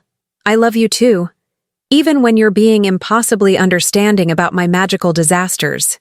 Especially then. They sat in the lavender rain until it finally dissipated on its own, which took another hour and left the entire conservatory smelling like a dream. And by then, with Elijah's steady presence anchoring her through the crystal, Roslyn felt ready to face whatever came next. Even the council. Probably. Chapter 7. The council meeting was not as terrifying as Roslyn had feared, which was mostly because Elijah had failed to mention one crucial detail. His council was made up of the most eccentric group of wolves she'd ever encountered.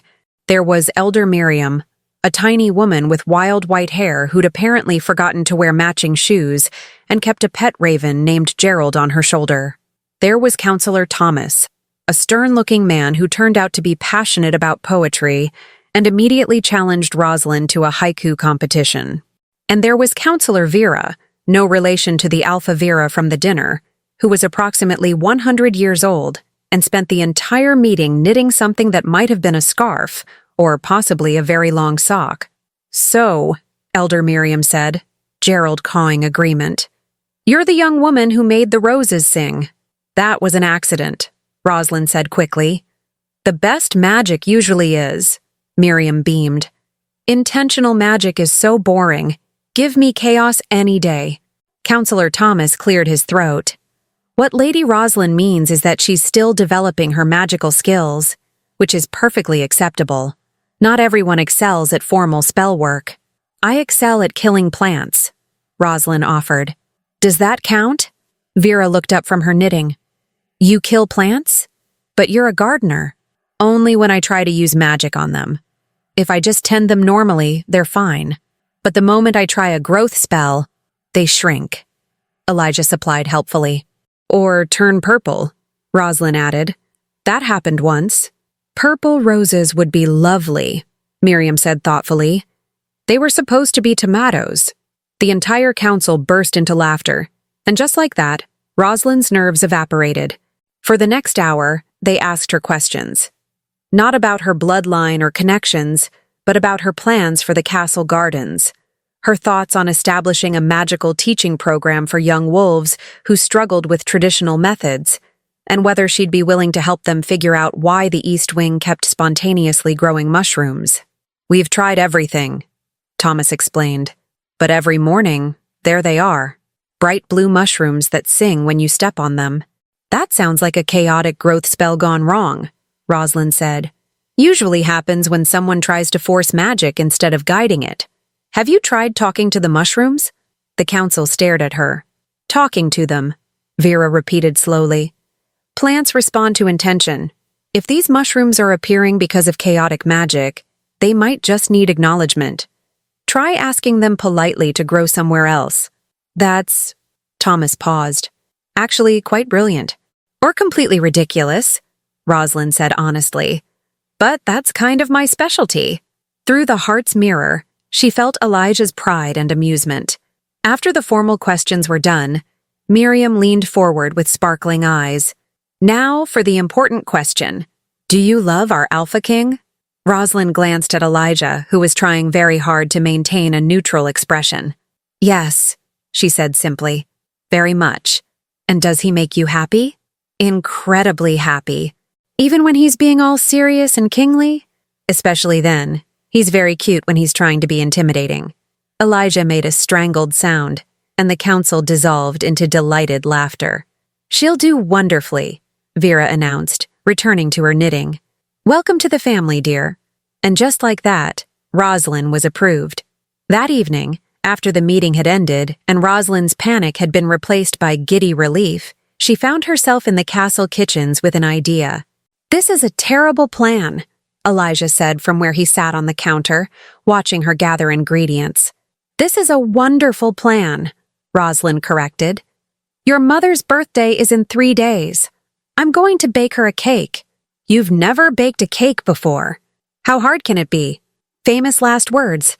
Roslyn ignored him and consulted the recipe she'd borrowed from the head cook, who'd been very sweet about explaining the basics, but had also looked slightly terrified when Roslyn mentioned adding a touch of magic to make it special. 2 hours later, the kitchen looked like a flower bomb had exploded. Roslyn had somehow gotten batter in her hair, and the cake in the oven was making concerning bubbling noises. Should cakes bubble? She asked. Definitely not, Elijah said. But he was grinning. The oven timer rang, and Roslyn carefully pulled out the cake.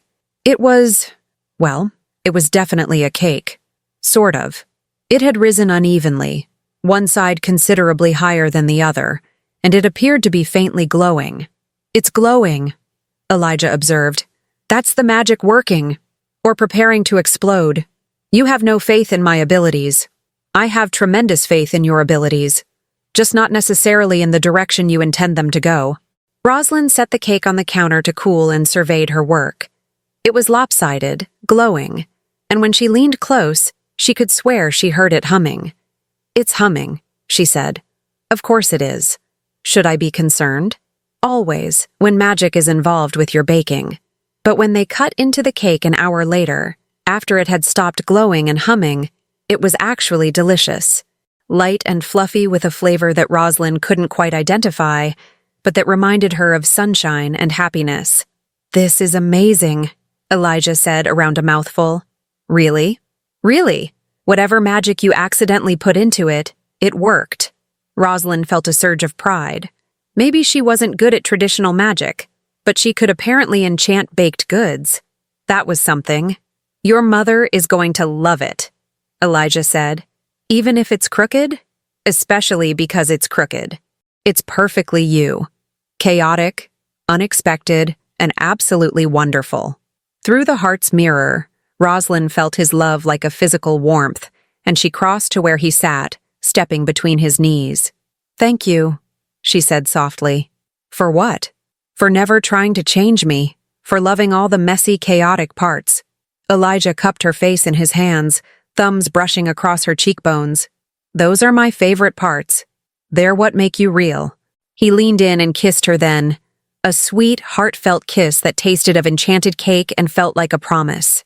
And Roslyn thought that maybe, just maybe, she could do this. Could be his queen, his partner, his equal, as long as they faced it together. With magic, chaos, and all the love the heart's mirror showed them was real. Chapter 8. The morning of Adrian's birthday celebration started perfectly, which should have been Roslyn's first warning that something was about to go spectacularly wrong. The crooked, humming cake had been a massive success. Adrienne had cried happy tears, declared it the most wonderful gift she'd ever received, and immediately demanded Roslyn teach her the accidental enchantment technique. The party had been lovely, filled with laughter and music and the comfortable warmth of family. And then, 3 days later, Roslyn woke up and couldn't feel the heart's mirror anymore. She sat bolt upright in bed, hand flying to her chest where the crystal usually pulsed with gentle warmth. It was still there, hanging on its chain, but it felt dormant, like a light that had been switched off. Panic clawed up her throat as she scrambled out of bed and ran to the sitting room that connected her chambers to Elijah's. He was already there, standing by the window with his own crystal in his hand, expression troubled. "You feel it too?" Roslyn asked breathlessly. "The connection is gone." Elijah looked up at her, and for the first time since they'd fallen in love, she couldn't feel his emotions through the bond. "I can't sense you anymore." Roslyn crossed to him, taking the crystal from his hand. It looked the same, beautiful, shimmering between blue and gold. But the magic that had hummed through it for weeks was simply absent. "What happened?" she whispered. "Did we break it somehow?" "I don't know. We need to ask my mother." They found Adrienne in her morning room, already dressed for the day and looking far too calm for people whose magical connection had just vanished. "Ah," she said when they burst through her door. "I was wondering when you'd notice." "Mother," Elijah said with forced patience, "the heart's mirror stopped working." "Yes, I know." "You know?" Adrienne set down her tea with infuriating serenity. "The crystals have a limited duration, darling. My mother explained it to me when she gave them to me. They work for exactly 1 lunar cycle, 1 full moon to the next. After that, the magic fades." Roslyn's stomach dropped. "Why didn't you tell us that?" "Because if I had, you both would have spent the entire month worrying about what would happen when the magic ended instead of actually getting to know each other." Adrienne smiled gently. "This was always part of the test, my dears. The heart's mirror shows you the truth, helps you build trust quickly. But real love has to stand on its own eventually." Elijah sank into a chair, running his hands through his hair. "So what now? Now you find out if what you built with the crystals is strong enough to survive without them." The words hung in the air like a challenge. Roslyn looked at Elijah, this man she'd fallen in love with over the past month, and realized with creeping horror that she had no idea how to read him without the crystal's help. His expression was guarded, closed off, and without the emotional connection, she couldn't tell what he was thinking. "Elijah?" she said softly. He looked up at her, and there was something in his amber eyes that might have been fear. "I need some time to think. Is that okay?" The request felt like a knife to the chest, but Roslyn forced herself to nod. Of course. She watched him leave, and for the first time in a month felt utterly, completely alone. The next 3 days were torture. Elijah was polite when they crossed paths in the castle. He smiled at her during meals. He asked about her day with what seemed like genuine interest, but there was a wall between them now that hadn't been there before. Without the heart's mirror to bridge the gap, they'd become strangers again. Polite and careful and absolutely terrified of saying the wrong thing, Roslyn threw herself into her work in the conservatory, trying to distract herself from the growing fear that everything they'd built had been nothing but magical illusion, that without the crystals forcing them to feel each other's truth, Elijah would realize he didn't actually want her. She was elbow-deep in soil, violently repotting herbs that didn't need repotting, when a familiar voice spoke behind her. "You're going to murder those poor plants if you keep handling them like that." Roslyn spun around to find Elder Miriam standing in the doorway. Gerald perched on her shoulder as always. "I'm fine," Roslyn lied. "You're a disaster. But then again, so am I, so we'll get along splendidly." Miriam settled herself on the bench and fixed Roslyn with sharp eyes. The heart's mirror stopped working. It wasn't a question. "How did you—" "I'm old, dear. I notice things. And you and Elijah have been tiptoeing around each other like frightened rabbits for 3 days. She pulled out her knitting. The same endless project she'd been working on during the council meeting. "Tell me what you're afraid of." Roslyn sat down hard on the ground, not caring that she was getting dirt all over her dress. I'm afraid that everything we felt was just the magic. That without it, he'll realize I'm not special. That I'm just a chaotic gardener who can't do magic properly and has no business being a queen. And have you asked him what he actually thinks? No. Why not? Because I'm terrified of the answer. Miriam's knitting needles clicked steadily. You know what I've learned in my 112 years of life? Fear is a terrible decision maker. It tells you to run when you should stand still, to hide when you should speak, to assume the worst when you should ask for the truth. But what if nothing, child? You love him. Yes? Yes. And the crystal didn't create that love. It only helped you recognize it faster. How do you know? Because real love doesn't disappear when the magic fades. It gets stronger. Miriam set down her knitting and looked at Roslyn with surprising gentleness. The heart's mirror was training wheels, dear. It helped you learn to trust, but now it's time to ride on your own. Gerald cawed what sounded like agreement. What if I fall? Roslyn whispered. Then you fall, and then you get back up. That's what love is. Choosing to keep trying even when it's scary. Miriam stood, gathering her knitting. Now stop hiding in here feeling sorry for yourself and go talk to the man. He's been just as miserable as you are. After Miriam left, Roslyn sat among her plants and let herself really think about what she wanted. She wanted Elijah. Not because magic told her they were compatible, but because he made her laugh, because he supported her chaos, because he looked at her like she was something precious even when she was covered in dirt and her spells were going sideways. And she was tired of being afraid. She found Elijah in his study that evening, surrounded by papers he was pretending to read. "Can we talk?" she asked from the doorway.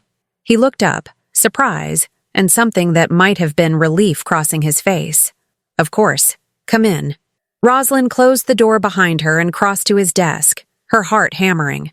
"I need to say something, and I need you to let me finish before you respond." Elijah nodded, setting aside his papers. "I'm terrified," Roslyn began. "I'm terrified that without the heart's mirror, you'll realize that I'm not enough. That you'll see all my flaws without the magic softening them and decide you made a mistake. And I've been avoiding you because I thought if I didn't ask the question, I wouldn't have to hear the answer."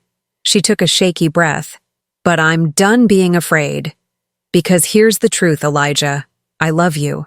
Not because a crystal told me to. Not because your mother's magic pushed us together. But because you're kind and funny and you've never once tried to change who I am. Because you laugh at my disasters instead of being ashamed of them. Because when I'm with you, I feel like I can be completely myself, and that's not just okay. It's celebrated." Tears were streaming down her face now, but she didn't stop. "So if you don't feel the same way without the crystal, if you need more time, if you've realized this was all a mistake, just tell me, please. Because not knowing is worse than any answer you could give." For a long, terrible moment, Elijah just stared at her. Then he stood, rounded the desk, and pulled her into his arms so fiercely she could barely breathe. "You beautiful, chaotic, ridiculous woman," he said roughly. "I've been avoiding you for the exact same reason." Roslyn pulled back to look at him. "What? I thought without the crystal you'd realize I'm too serious, too controlling, too damaged from what Elena did. I thought you'd see me clearly for the first time and decide you deserved better. That's the stupidest thing I've ever heard," says the woman who thought the same thing about herself. They stared at each other, and then, impossibly, they both started laughing. Slightly hysterical laughter that came from relief and joy and the sheer absurdity of two people in love being too scared to admit it. "We're idiots," Roslyn said. "Complete idiots," Elijah agreed. He cupped her face in his hands, thumbs brushing away her tears. "I love you, Roslyn. Crystal or no crystal. Magic or no magic. I love your chaos and your terrible spells and the way you talk to plants like they're people. I love that you made my mother a crooked cake that hummed. I love that you make me laugh every single day. And I love that you're brave enough to stand here and demand the truth even when you're terrified of it." "I love you too," Roslyn whispered. "So much it scares me." "Good. Being scared means it matters." He kissed her then, and without the crystal's warmth to guide her, Roslyn had to trust her own feelings. had to believe that the love flooding through her was real and true and strong enough to last. And it was. Oh, it absolutely was. Chapter 9. 3 weeks after the heart's mirror crystals went dormant, Roslyn and Elijah stood in the castle's formal gardens preparing for their official engagement ceremony. Well, formal was perhaps too strong a word. Adrienne had wanted a massive celebration with hundreds of guests and elaborate traditions. Elijah had threatened to elope if she didn't scale it down. They'd compromised on a small ceremony with just the pack's inner circle and a party afterward that anyone could attend. And Roslyn had insisted on one very specific detail. The ceremony would take place in the garden she'd been tending, surrounded by the plants she loved and the roses that still occasionally burst into song. "You look beautiful," Elijah said, appearing at her side in his formal attire. Roslyn looked down at her dress. Deep green this time, embroidered with tiny flowers that Adrienne swore weren't magical, but that Roslyn suspected might bloom if she got too emotional. "I look nervous." "You always look nervous before big events. Then you charm everyone anyway." "I made someone sneeze glitter last week. That's not charming, that's concerning." The glitter was pretty, though. It was stuck in their hair for 3 days. Elijah laughed and took her hand, threading their fingers together. Without the heart's mirror, they'd had to learn each other all over again. How to read expressions, how to communicate without the magical shorthand, how to trust what they felt without supernatural confirmation. It had been hard, frustrating sometimes, but also wonderful, because every moment of connection felt earned rather than given. "Ready?" Elijah asked. "As ready as I'll ever be." The ceremony itself was beautiful and blessedly short. Elder Miriam officiated, Gerald adding occasional commentary that might have been blessings or might have been demands for crackers. It was hard to tell with ravens.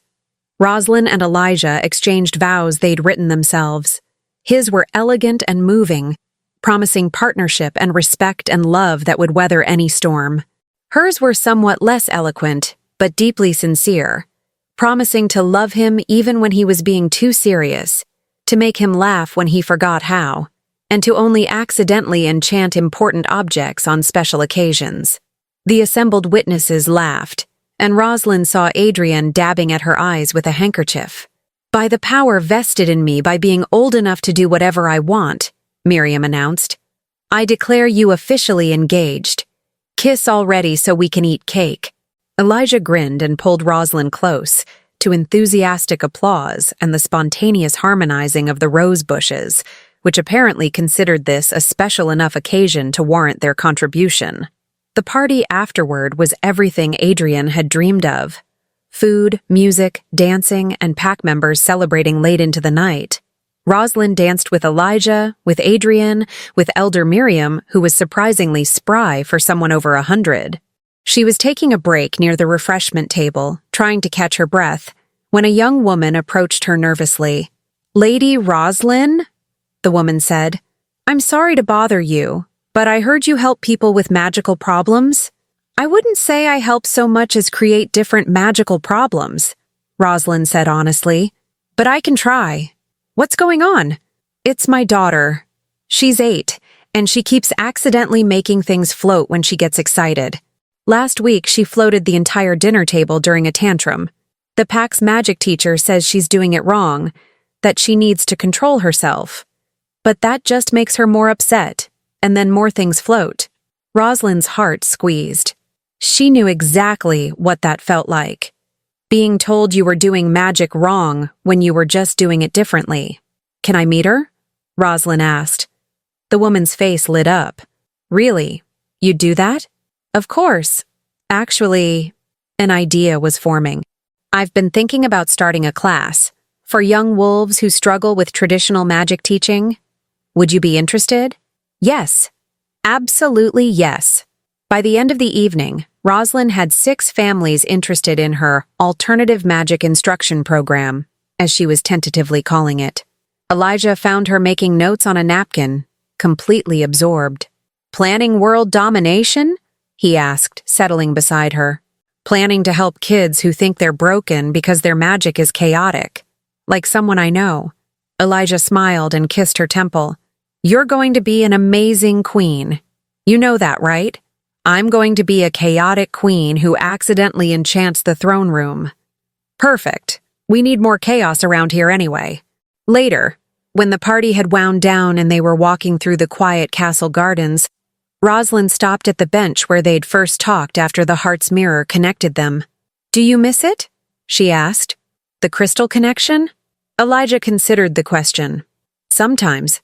It was easier, knowing exactly what you were feeling. But I think I prefer this. Really? Really?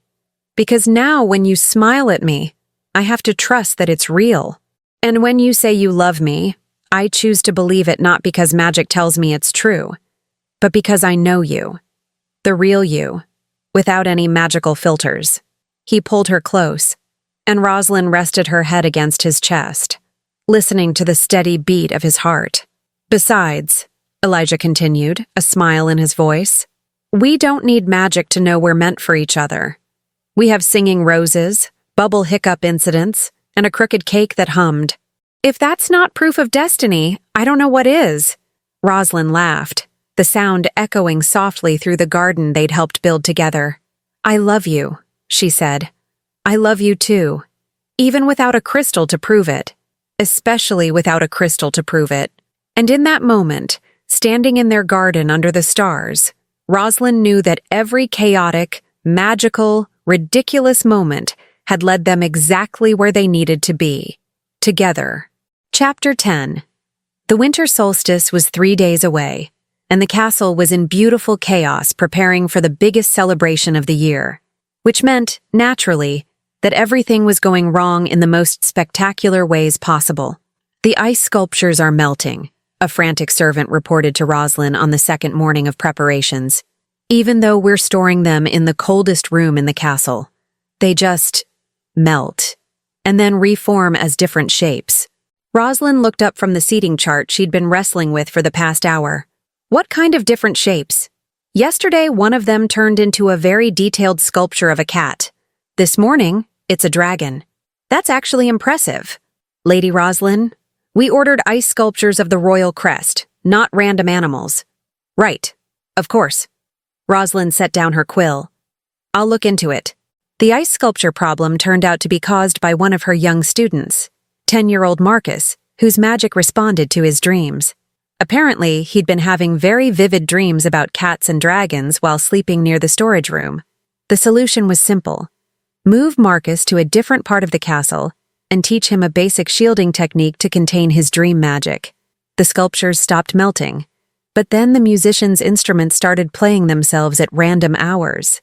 And the kitchen reported that the feast preparations kept rearranging themselves into different meals entirely, and someone's decorative winter flowers had developed the ability to sing, but only off-key, and only at 3 a.m. By the evening of the second day, Roslyn was exhausted, covered in various magical residues, and seriously considering canceling the entire celebration. She found Elijah in their quarters, and the moment she saw him, she burst into tears. He was across the room in an instant, gathering her into his arms. What's wrong? What happened? Everything is falling apart. Roslyn sobbed into his chest. The sculptures melt, the instruments play ghost music, the flowers sing terribly, and I can't fix any of it because every time I try to use magic to help, I just make it worse. The head cook looked at me like I was going to burn down the kitchen, and maybe she's right because I can't do anything right. Stop, Elijah said firmly, pulling back to look at her face. Roslyn, breathe. Just breathe with me. She tried, matching her breathing to his until the panic receded enough for her to think clearly. Now, Elijah said gently, guiding her to the sofa and pulling her down beside him. Tell me what's really wrong. Because I don't think this is actually about ice sculptures. Roslyn wiped at her eyes, frustrated with herself for falling apart. It's the solstice celebration. It's my first major event as queen, and everyone is watching to see if I can handle it. And I'm failing, Elijah. I'm failing spectacularly. You're not failing. You solved the sculpture problem, didn't you? By accident. And only because I happen to know about Marcus's dream magic. That's not an accident. That's you using your knowledge and your unconventional approach to solve a problem no one else could have figured out. Elijah tucked a strand of hair behind her ear. Roslyn, you're doing this all wrong. She looked up at him, hurt. Thanks. Very helpful. I mean, you're approaching it wrong. You're trying to be a traditional queen, handling everything the way my mother or grandmother would have. But that's not who you are. Then who am I supposed to be? Yourself. The woman who teaches chaotic magic, who turns disasters into opportunities, who makes roses sing and cakes hum and finds beauty in the unexpected. Elijah's amber eyes were warm and certain. Stop trying to control the chaos, Roslyn. Embrace it. Make it part of the celebration. You want me to have a chaotic solstice celebration? I want you to have a Roslyn solstice celebration, which will inevitably be chaotic, yes, but also magical and unexpected and absolutely perfect. Through the open honesty they'd built over the past year, the kind that didn't need magical crystals because it was rooted in genuine trust, Roslyn saw that he meant it. Every word. What if people hate it? She whispered. Then they hate it. But at least it will be authentically yours, not some performance you're giving to meet their expectations. He kissed her forehead. You're the queen, Roslyn. Not because you married me, but because you earned it through your compassion, your creativity, and your absolute refusal to pretend to be something you're not. Trust that. Trust yourself. Roslyn sat there, absorbing his words, feeling the truth of them settle into her bones. Okay, she said finally. Okay. A chaotic solstice celebration. I can do that. You can absolutely do that. But I'm going to need help. Elijah smiled. I know exactly who to call. The next morning, Roslyn stood in the Great Hall surrounded by her students from the alternative magic program. Elder Miriam with her eternal knitting and commentary from Gerald, Adrian radiating enthusiasm, and the entire household staff who'd been struggling with the magical mishaps. All right, Roslyn said, feeling more confident than she had in days. Here's the new plan. We're not fighting the chaos. We're incorporating it. She pointed to the self-playing instruments. Marcus, you're going to work with the musicians. Your dream magic can help the instruments play, but we're going to teach you how to direct it. Imagine specific melodies before you sleep. The instruments will pick them up and play them throughout the celebration. Marcus's eyes went wide. Really? That's allowed? It's encouraged. We're making it a feature. Next, she turned to Lena, the girl who made flowers bloom out of season. Lena, I need you to work with the winter flowers. Make them sing, but let's teach them harmony. We'll turn them into a living choir. Even at 3 a.m? Especially at 3 a.m. Anyone awake that late deserves a concert. One by one, Roslyn assigned tasks that turned problems into opportunities. The kitchen's rearranging food. They'd make it a surprise feast where every course was unexpected. The melting sculptures? They'd enchant them properly to shift forms throughout the night, telling a visual story of the seasons. This is brilliant, Adrian said, beaming with pride. You're not just planning a celebration, you're creating living art. I'm creating controlled chaos, Roslyn corrected. Which is apparently my specialty. Elder Miriam cackled. About time you figured that out, dear. You've been trying to fit into a box that was never meant for you. Much better to build your own box. Or better yet, no box at all. Gerald cawed agreement, and Roslyn could have sworn the raven winked at her. For the next 2 days, the castle transformed into something extraordinary. Everywhere Roslyn looked, her students were working with the staff, combining unconventional magic with traditional skills to create something unprecedented. And Elijah was there through all of it, not taking over or controlling, but supporting, offering suggestions when asked, running interference when traditional pack members questioned the unconventional approach, reminding Roslyn to eat and sleep when she got too absorbed in the work. On the evening before the solstice, as they stood together watching the final preparations, Elijah wrapped his arms around her from behind. You did it? He murmured into her hair. This is going to be incredible. Or a spectacular disaster. Same thing, with you. Roslyn turned in his arms, looking up at this man who'd believed in her when she couldn't believe in herself. thank you for not letting me give up, for reminding me who I am.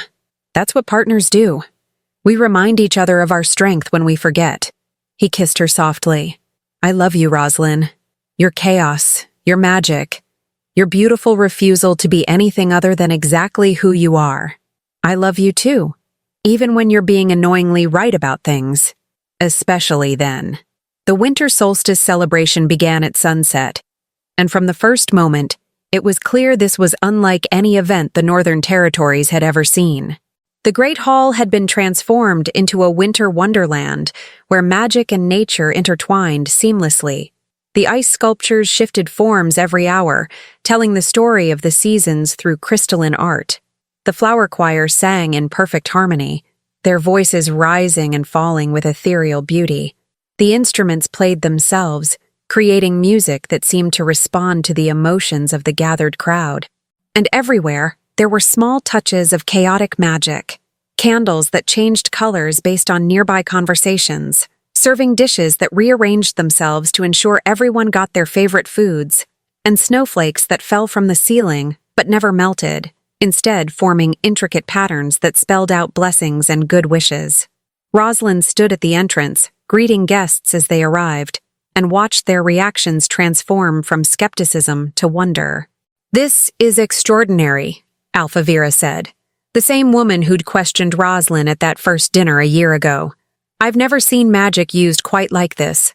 So playful, yet so intentional. Thank you, Roslyn said, and meant it. Throughout the evening, she moved through the celebration with Elijah at her side. They danced while the self-playing instruments created melodies that seemed tailored just for them. They laughed with pack members who marveled at the shifting sculptures.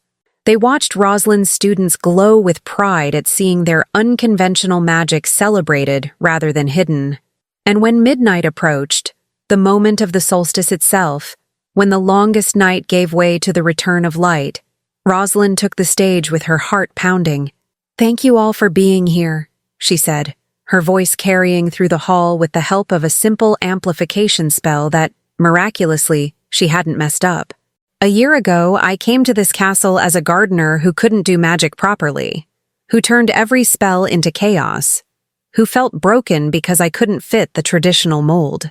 She looked at Elijah, drawing strength from his steady presence. But I learned something important this year. Magic isn't about perfection, it's about intention. About pouring your heart into your work and trusting that even when things don't go as planned, they can still be beautiful. Around the hall, her students were nodding. So were several pack members who'd struggled with their own magical challenges over the years. This celebration is chaotic, Roslyn continued. The sculptures melt and reform. The instruments play on their own. The flowers sing off-key sometimes. But that chaos is intentional. It's a celebration of all the magic that doesn't fit neatly into boxes, all the gifts that get overlooked because they're unconventional. She raised her glass. So here's to the chaos makers, the dream weavers whose magic leaks into reality, the flower speakers whose gardens bloom out of season, the spellcasters who accidentally create something new because they couldn't get the old way to work. You're not broken. You're innovative. And this pack is better because of you. The hall erupted in cheers, especially from her students and their families who'd been told for so long that their magic was wrong. As the clock struck midnight and the solstice moment arrived, something extraordinary happened. All the chaotic magic in the hall, the shifting sculptures, the singing flowers, the self-playing instruments, synchronized. For one perfect moment, everything harmonized into a symphony of light and sound and beauty that took everyone's breath away. Roslyn felt tears streaming down her face as she watched her students' magic combine into something greater than any of them could have created alone. And then Elijah was there, pulling her into his arms as the hall filled with celebration and joy. You did this, he said. You created something that's going to change how this pack sees magic forever. We did this, Roslyn corrected. All of us. Together. Later, when the celebration had wound down and most guests had departed, Roslyn found herself in the conservatory with Elijah, seeking the quiet peace of her plants after the overwhelming joy of the evening. I have something for you, Elijah said, pulling a small box from his pocket. Roslyn's heart skipped. Elijah, open it.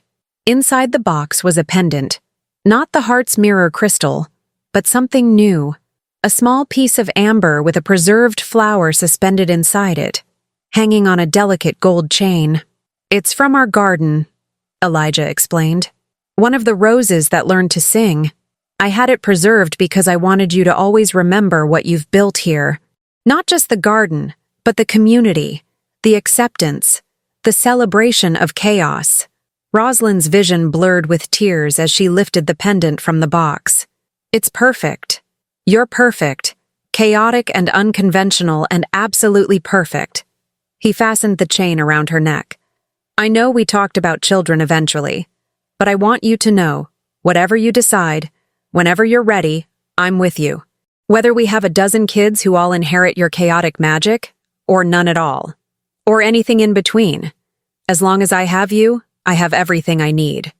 Roslyn turned to face him fully, this man who'd seen her at her worst and her best, and loved every version equally. I think I'm ready. Not right now, maybe, but soon. I want to raise children in a world where chaos is celebrated, where being different is a gift, not a flaw, and I want to raise them with you. Elijah's smile was like sunrise, brilliant and transforming. Then soon it is. He kissed her under the glass ceiling of the conservatory, surrounded by plants that thrived under her chaotic care, and roses that occasionally burst into song. And Roslyn knew, with absolute certainty, that this was exactly where she was meant to be. Not despite her chaos, but because of it. Not in spite of her unconventional magic, but celebrating it. Not as a perfect queen, but as herself. Perfectly imperfect, beautifully chaotic, and absolutely, completely loved. The winter solstice marked the return of the light. And for Roslyn, it marked the beginning of a future brighter than any magic could have predicted. Epilogue. 5 years later, the conservatory had expanded 3 times to accommodate all the students in Roslyn's alternative magic program, which now drew young wolves from territories across the continent. And on this particular spring morning, it was filled with controlled chaos, which was to say, the usual amount of chaos, just slightly more supervised than it used to be. "Mama!" A small voice shrieked with delight. "Mama, look! I made the roses purple!" Roslyn looked up from the student she'd been helping with a levitation spell to see her 3-year-old daughter, Aria, standing proudly next to a rose bush that was indeed very purple. "That's wonderful, sweetness," Roslyn said. "Very creative color choice. Papa said you turned tomatoes purple once." "I did. It was an accident. But yours is intentional, which makes it even better." Aria beamed and immediately ran off to show her baby brother, who was napping in a basket under Elijah's watchful eye while he reviewed reports nearby.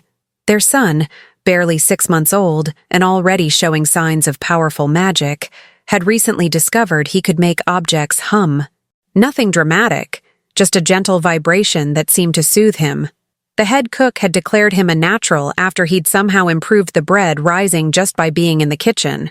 "She gets her color creativity from you," Elijah said, setting aside his papers as Roslyn joined him. "And her confidence from you." "Debatable. I think that's pure Aria."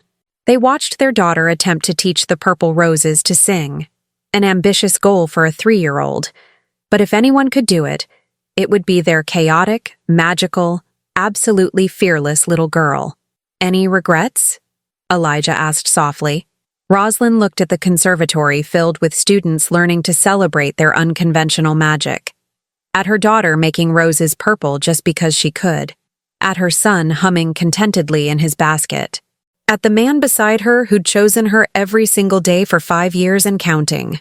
"Not a single one," she said, and meant it with her whole heart. The end. If this story of chaotic magic, unconventional love, and finding your place in the world touched your heart, I'd love to hear from you. Which moment made you smile? The purple roses, the winter solstice celebration, or Roslyn finally embracing her chaos? Subscribe for daily stories of supernatural romance where the heroines are beautifully imperfect and love always finds a way. With love and magic, Maggie Reed.